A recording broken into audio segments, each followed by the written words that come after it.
Montana was always at the top of the list. It's not known as a waterfowl state. You don't know really what to expect.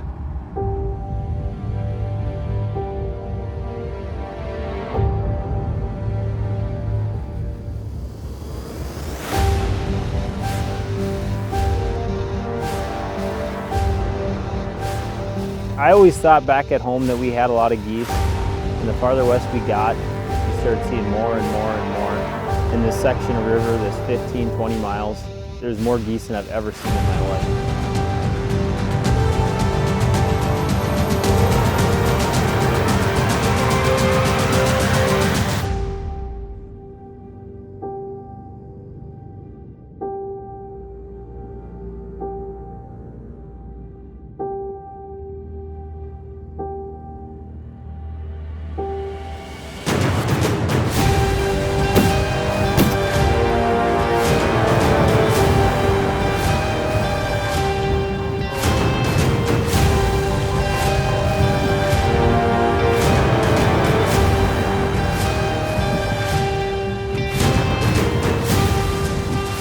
We went completely unconventional, and we turned to face the beet field with the wind in our face. Everything that you know about waterfowl hunting says that there's no way that that's going to work.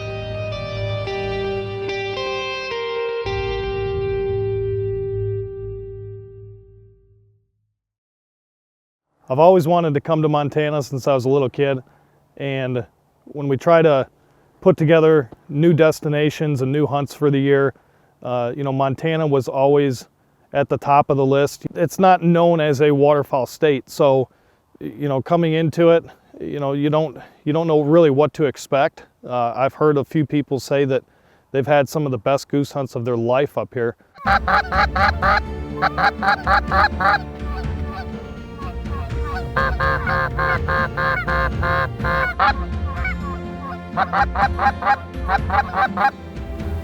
Kill him, kill him!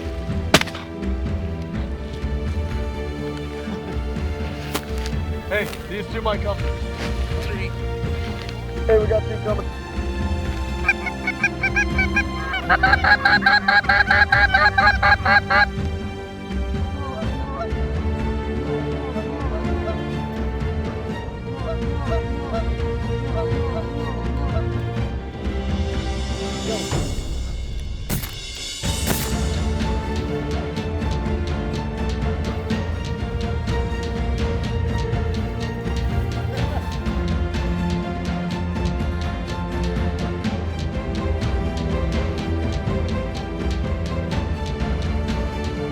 I'm Connor Brown, and I'm a resident of Montana on Hardcore Decoys Pro staff. Well, we're typically hunting any kind of agriculture that the birds are working, depending on time of the year, right along the river. A lot of challenges cover. I mean, cover is a big thing in hunting geese. And like today, a bluebird sky day, kind of hard to hide yourself in. So getting places like hunting ditch banks and next to pivot wheels and whatnot, it can be kind of a challenge getting the birds to work right. You got to get the wind in your favor, and that's not always easy to do.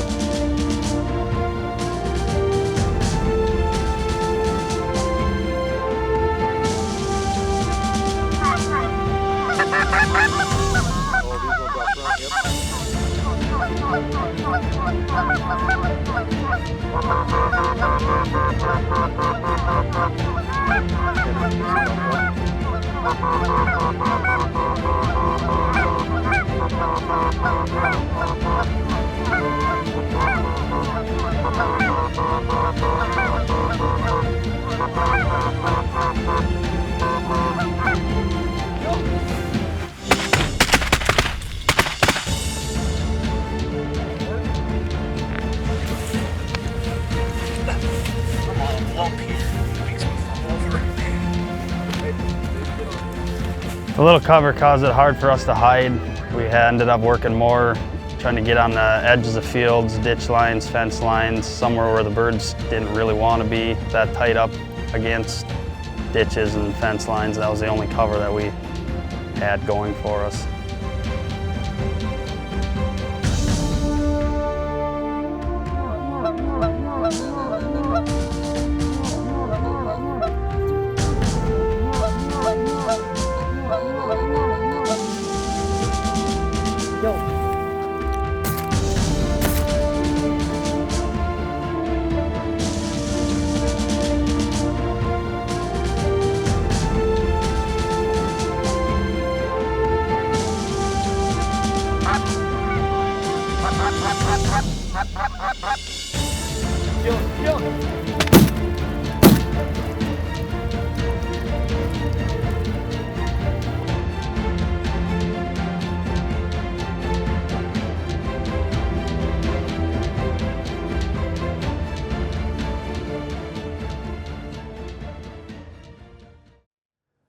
That second day, with just a little bit of a skiff of snow on the ground, we stopped at the grocery store, picked up the fake snow that you can get in a can to try to better conceal ourselves on this little tiny strip of weeds that had a road behind us.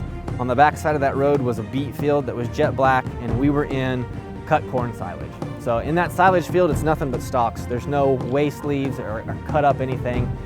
So yeah, it does provide you with a little bit of cover, but it's limited.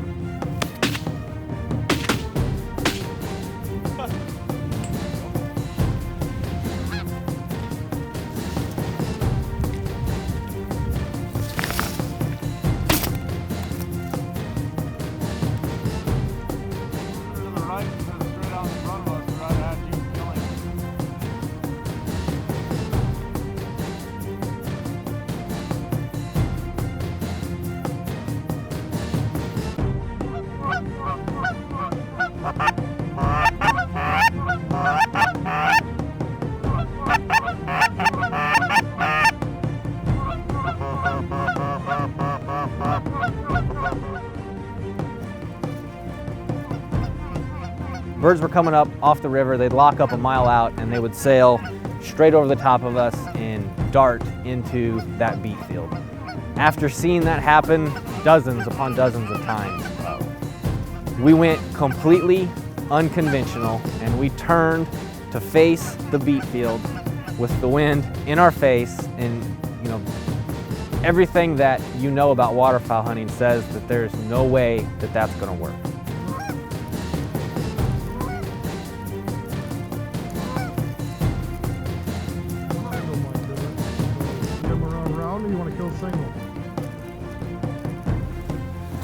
With no wind, blue skies, you have to do some things that typically are unconventional.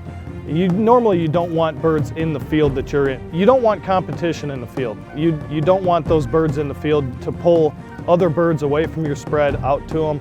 But in situations like this, there were so many geese in the area, it worked out very well to have groups of live birds out in different areas of the field.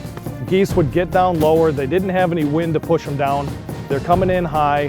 When they see different groups in the field and they can come down lower and start taking a look, making swings around the field, different areas, that's when we really started to have success. As long as we could keep birds in the field, then we did well. But when you try to pull flocks in that are up high to the edge of a field, it's near impossible.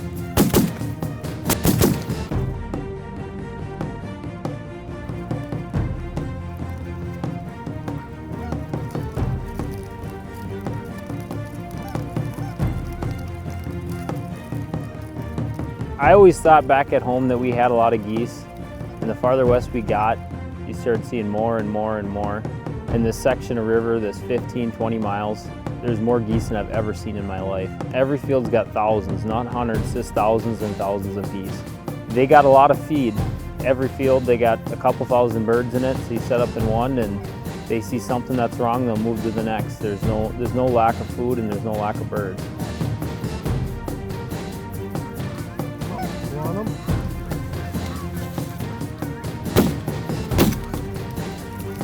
Montana was everything I thought it would be and more. I can't wait to get back out here someday and check out the rest of the state. It's absolutely gorgeous from the Badlands, and they call it the Big Sky State, and they're really not kidding. That for whatever reason, the sky just seems to go forever out here. And it's beautiful. It's an awesome place. I can't wait to get back. That first morning, we attempted to hide with that limited amount of cover in that cut hay field. We had a little bit of success, not a lot, and I'm gonna wait for the train to go by.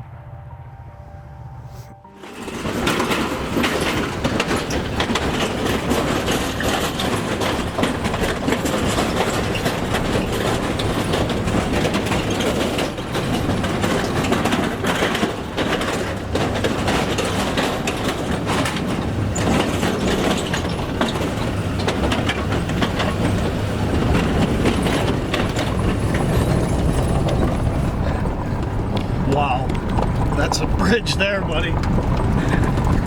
Glad they laid some new tread down for us before we got here.